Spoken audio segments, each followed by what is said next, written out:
Hello viewers, welcome to my channel. I hope you are well. If you like the video, please subscribe and stay tuned for new videos. Long Island medium star still connecting people to their departed loved ones. It's been 2 years since psychic medium Theresa Caputo's reality TV series, Long Island Medium, went off the air. But she believes all good things come to an end. Caputo's show ran for 14 seasons between 2011 to 2024.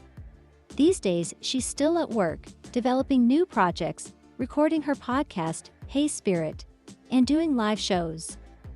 She'll also be stopping by Agua Caliente Resort Casino Spa in Rancho Mirage on February 4. Caputo said during a recent phone interview she never noticed the cameras on her while filming the series, but she feels bittersweet now that it's over and misses the crew members following her through her Hicksville, New York home and in the community. "I would have never thought in a million years I'd be on TV," Caputo said.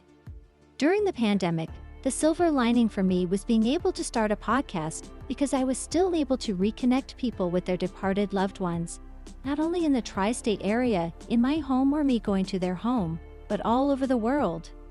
How does a medium prepare to do several readings in an auditorium of hundreds or thousands of people?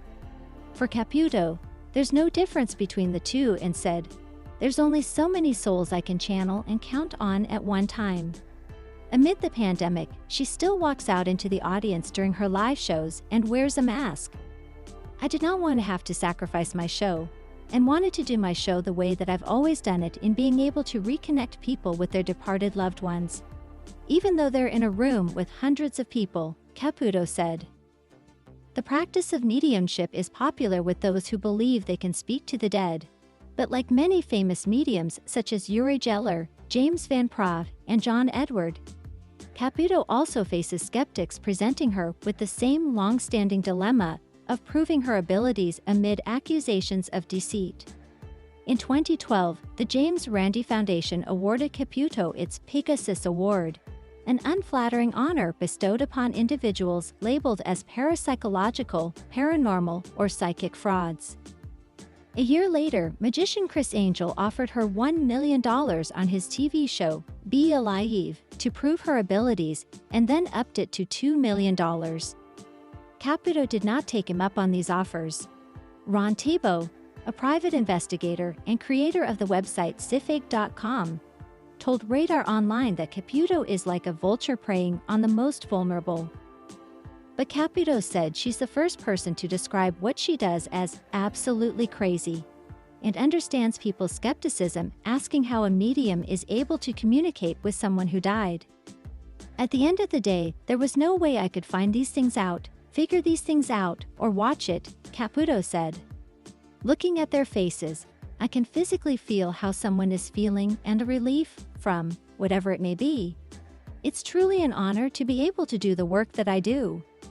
She added the experience of delivering messages from a spirit to their loved ones requires validation with something completely unique to that person.